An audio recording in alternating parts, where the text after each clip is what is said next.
This is Metro Focus with Raphael P. Roman, Jack Ford, and Jenna Flanagan. Metro Focus is made possible by Sue and Edgar Wackenheim III, the Peter G. Peterson and Joan Gans Cooney Fund, Bernard and Denise Schwartz, Barbara Hope Zuckerberg, the Ambrose Monell Foundation, and by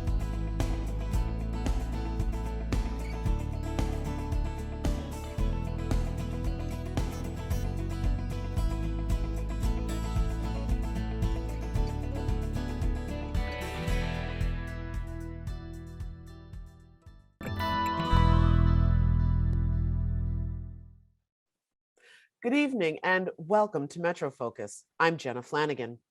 Workers have been leaving their jobs in mass numbers over the past year in a phenomenon that is being dubbed the Great Resignation. Now, as a result, many employers across the country are being left with positions that they're struggling to fill, creating a potential massive staffing problems for their companies. Well, luckily, there's an organization that has a solution to the problem. Clearweave Careers is a Connecticut-based group that's working to connect neurodivergent individuals who want to work with companies that are looking to hire. Now, according to Clearweave, careers with the autistic adult community is vastly underused and a vastly underemployed segment of the population. They've long been ignored, but are ready, willing, and able to get to work to fill these employment gaps. So joining me now to discuss the idea is the Executive Director of Clearweave Careers, Ryan Casey. Ryan, welcome to Metro Focus. Thank you for having me, Jenna. And also joining us today is one of Clearweave Careers' clients, Ian McHenry. Ian, it's great to have you on the show too. Hi, thanks for having me.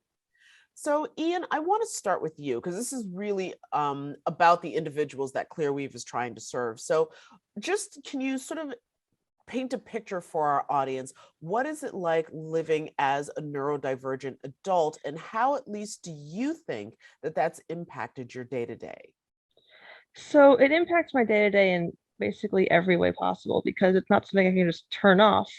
I don't really have anything to compare it to, but I see people and I see people walking down the street and talking, and I'm like, I don't understand what's going on with them. I'm able to ignore it and move on, but it's just every time I see someone interact with someone, I know that there's something about me that is just different than them, and that affects basically everything, especially during in the workplace. Of course. And also for people who might have, because I'm sure people in the intro heard me use the word neurodivergent and might have been confused until a few sentences later when I said the word autistic. So can you just talk about the word neurodivergent and why has that gained popularity? So as far as I'm aware, the word neurodivergent refers to anyone with some sort of mental disability or otherwise different mental sorry, trying to find the right words for this. Because several people don't like the word disability. I personally don't mind it, but some people do, so I'm trying to be, supportive, I guess. But neurodivergent, neuroatypical, they're all words to describe someone whose brain does not function the way the average person's brain does, I suppose is the best way to phrase it. Okay, well, no, that's an excellent explanation. And so, Ryan, I was wondering if you could tell us from your perspective, at least, what are the obstacles that neurodivergent people tend to face just on a day-to-day basis? But then, of course, building on that, how would that apply to their ability to join the workforce? Well, it affects them in many ways, and primarily because it's a social disorder, it's a communication disorder. So all the way through the whole different phases of the employment process, it can affect them. So for instance, in the beginning, it could be replying to a recruiter. How does one approach that? How does one write back an email? And I'm finding a lot of my clients don't know how to do that. And it is very related and correlated with being neurodivergent, and that's typically autism spectrum. Further, I think Ian did a good job at describing that, but it's typically people on the spectrum. And so the interview also is a major issue because they're wondering, if they're acting appropriately, what's the etiquette, am I catching all the nonverbal cues that may be coming their way? Are they inferring correctly? So it's the whole phase, and then training and then maintenance of the job too can be an issue again because it's a social / communication disorder. Well, and I do want to unpack some of the things that you just mentioned, but first I just want to ask if you could you touched on it, but what are some of at least the biggest misconceptions that seem to be preventing more neurodivergent individuals from being full-fledged members of the workforce and fully considered? And then how is ClearWeave working to disprove those or to dismantle those ideas? Well, I think there's still a stigma out there that someone on the spectrum, someone who's neurodivergent, may not be as good an employee or may have not as much intelligence or capabilities. And that is not true. In fact, people on the spectrum in certain areas can be necessarily more intelligent than what's called a neurotypical. That's the average population person without being neurodivergent. So what happens is they kind of get underestimated. And to touch on what kind of Ian mentioned is that it is a kind of different thinking, different thought process that they have, a different cognition. So if corporations can understand that kind of different mode of thought, you can still plug those people in, so to speak, and still utilize them as assets. And I think that there's just not enough training with a lot of companies. So we also do the training where we educate and go through some of the deficits, the challenges, but also the strengths and the solutions to be able to utilize this, like I said, underestimated population. Well, Ian, I want to come back to you and ask, what was your what was it like getting into when you first got into the workforce before you started working with ClearWeave? So I didn't actually fully get into the workforce until ClearWeave showed up.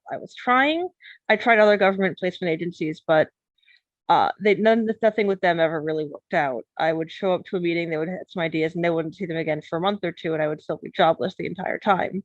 Ryan was able to immediately, we had weekly meetings. He came to me, that was very significant, and he got me it wasn't a job, but he got me a volunteer position within a month. Wow. And so has that, some of the things that we've heard Ryan mentioning about, nonverbal cues, which I think a lot of people perhaps take for granted how much we rely on those for communication, or things like engaging with other people, supervisors in the workplace. How has ClearWeave helped you navigate that? So he was able to help me find jobs that require minimal minimal interaction with people aside from coworkers. So I wouldn't be dealing with like customers at a store or anything. We focused on jobs that didn't have that. We figured out what my strengths were and avoid my weaknesses. It's what neurotypical people do, except my strengths and weaknesses are just different than theirs. Another major thing he did was, like I mentioned earlier, he had weekly meetings and he came to me, which was extremely helpful because at the time I had a hard time getting places, and especially if the meetings were months apart. Weekly meetings where he came to me actually helped me have the meetings in the first place, which was extremely what's the word? It was extremely important to me getting the job.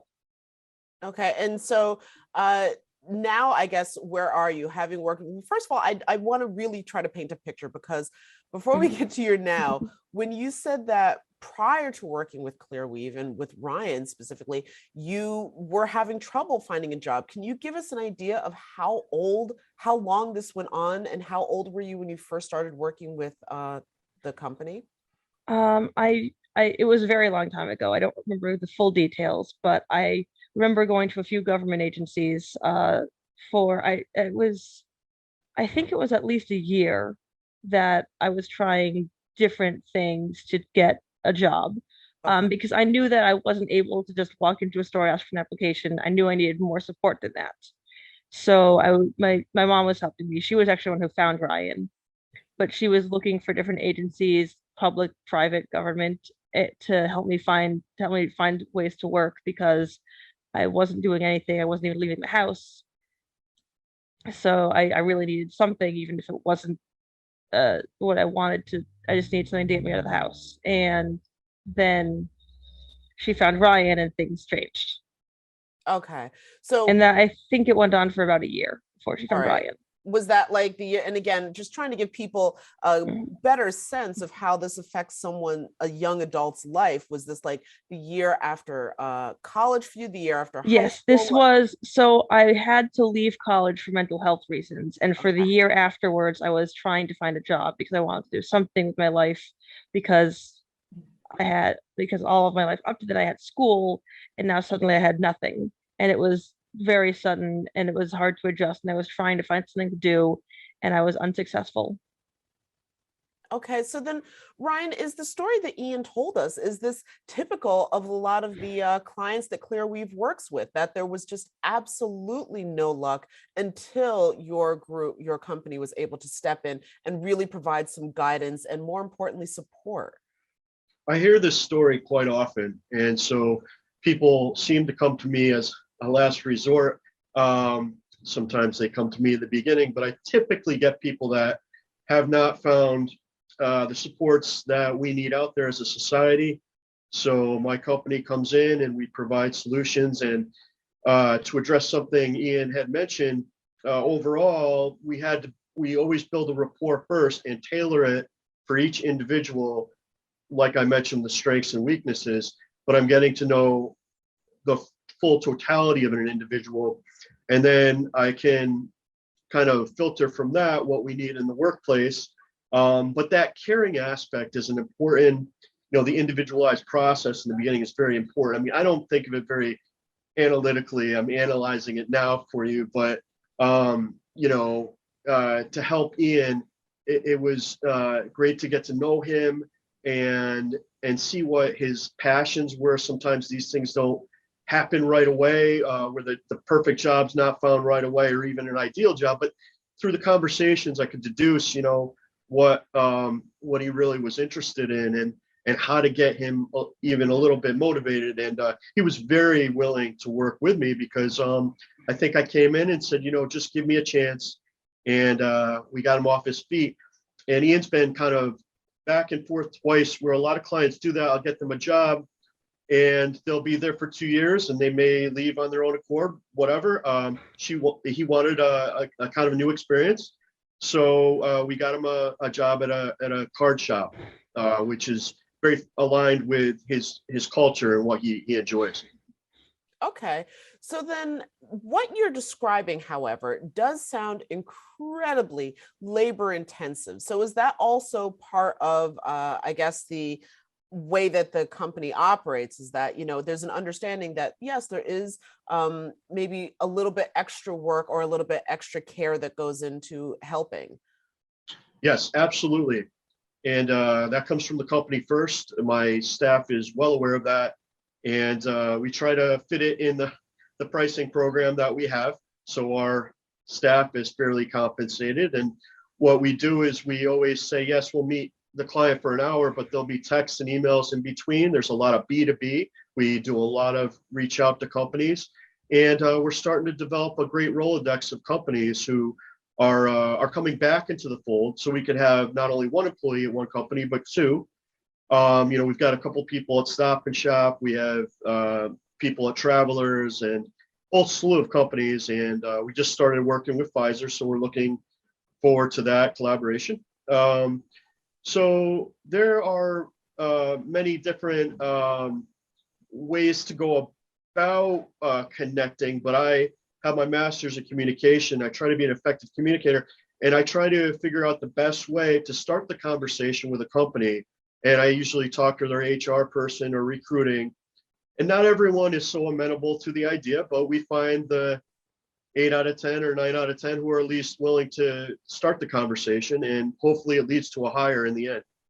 Of course. So I kind of have a bit of a difficult question to ask, but I would imagine people are wondering, because while so much of what your company is doing, so, as you said, is actually very labor intensive, I'm wondering if some of the hesitation on the part of some companies to honestly hire people with neurodivergent spectrum issues, that their concern is that, like, this is going to be very labor intensive for us. All right, on And their end. Yeah. okay, so yeah, can you sort of speak to that? Because I can almost hear that fear coming from, a hiring manager, that, like, if we're already short staffed, I'm not sure if we even have the bandwidth to give extra attention to one employee. Yeah, there's certainly that concern, but my company has also developed ways to streamline and make it more effective, cost effective, and just a little bit can go a long way to hiring someone on the spectrum. For instance, one of my trainings or training from a government agency can give a direct supervisor, and usually it's better if it's a direct supervisor, the training where in an hour they learn how to best acclimate, train the new neurodivergent individual.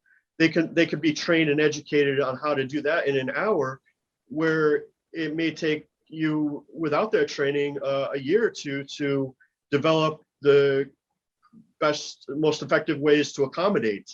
The Americans with Disabilities Act doesn't really help this population as much as it does wonderful things for people with more physical disabilities, but we're finding it doesn't do enough for people on the spectrum. So my point is about ways to find for a company to learn how to best accommodate as cost effective as possible. And I definitely have ways to do that. And we're continuing to train companies to make it as cost effective and less labor intensive, because it doesn't have to be. Mm-hmm. Ian, from your perspective, now that you've worked with ClearWeave, how has that changed your outlook on perhaps what you even see are possibilities? I think that if there were more programs like ClearWeave that actually tailored to your individuals, that more people like me would have much improved lives. ClearWeave is one of it basically changed my life. It's the only reason I am able to leave the house. I was actually, after getting a job, I was actually able to move out and get my own apartment, live on my own, like financial, physical independence, all because of ClearWeave.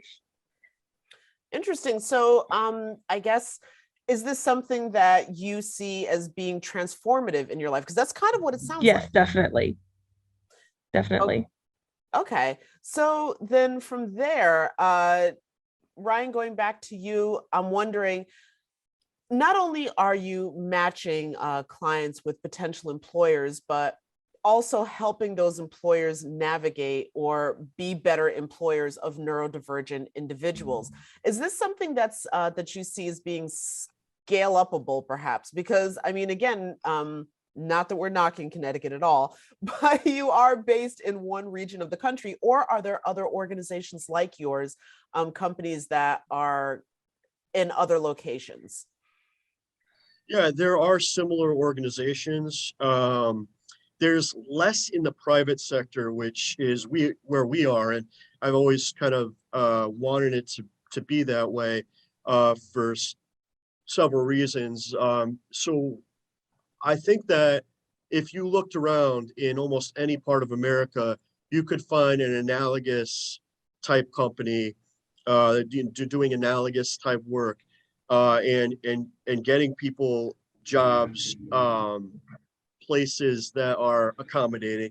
But it is sometimes difficult to find companies like my company in the private sector. We do collaborate with the state. There are state entities across America.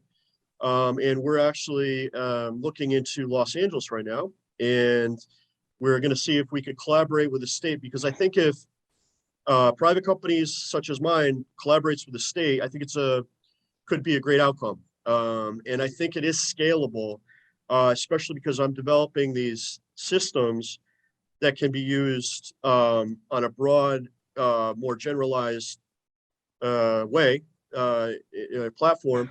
And for instance, I developed something called a C sheet, and we call it a clear description. It's kind of like a resume, but really filtered down to the core essentials with neurodiversity in mind, neurodivergent characteristics in mind, such as what's going to be a showstopper, what's going to be a game stopper, what's going to be a strength that's going to push this person further. So a resume is great, and we still include the resume, but we look at some essential attributes of, again, each individual. We want to keep it on that basis. But I think if we use something like the systems I've developed, such as a C sheet, we can get information to the supervisor, especially right away, core essential information, prioritized information, such as, is it sensory overload that this individual has a problem with? Because not every individual on the spectrum, as you know, is the same. Some have problems with sensory overload. Some have problems talking to a group of people or being social.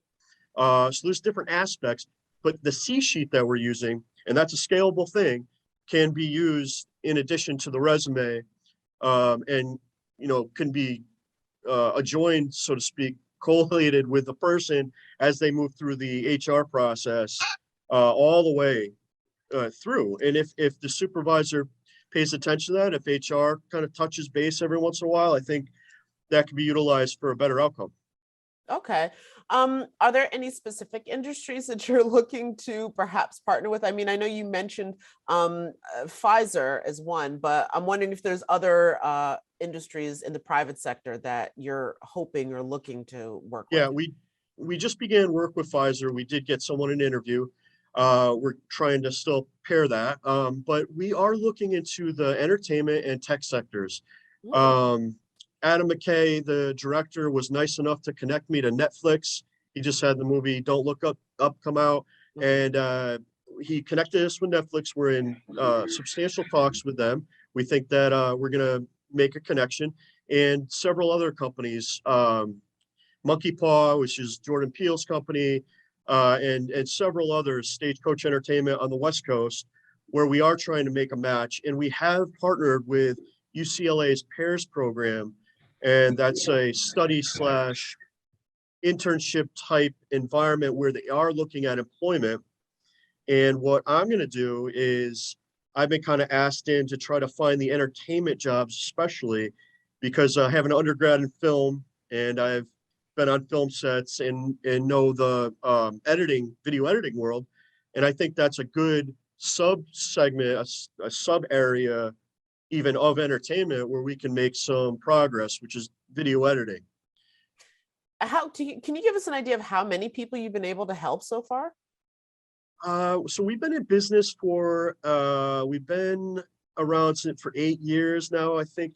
So I think we've probably helped around 70 clients. And again, each person we treat as the individual that they are. We go through the strengths and weaknesses and their passions. And so we're not necessarily going to have the same numbers as the government, but we like to keep the numbers a little bit lower and manageable so we could provide the quality. We are scaling too a little bit, but as long as we were growing, as long as we could keep the quality at a high rate, the effectiveness.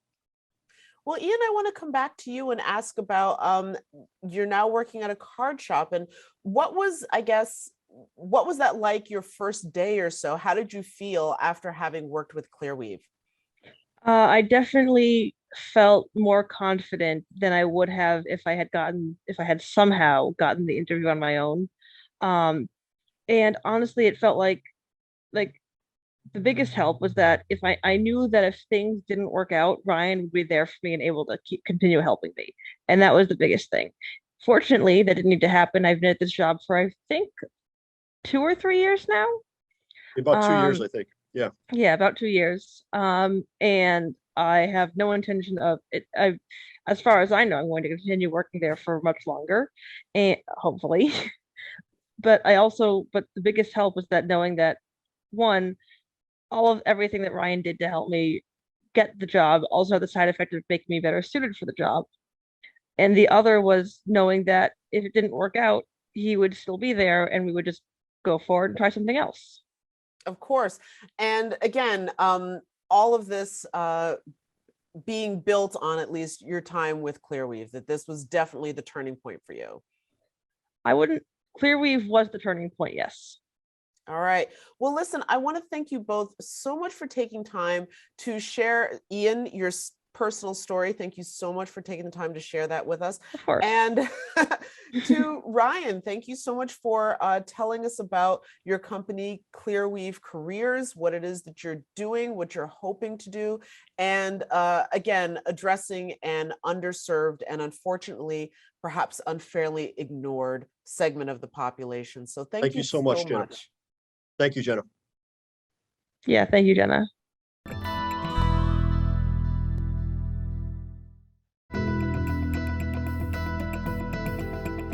Metro Focus is made possible by Sue and Edgar Wackenheim III, the Peter G. Peterson and Joan Ganscooney Fund, Bernard and Denise Schwartz, Barbara Hope Zuckerberg, the Ambrose Monell Foundation, and by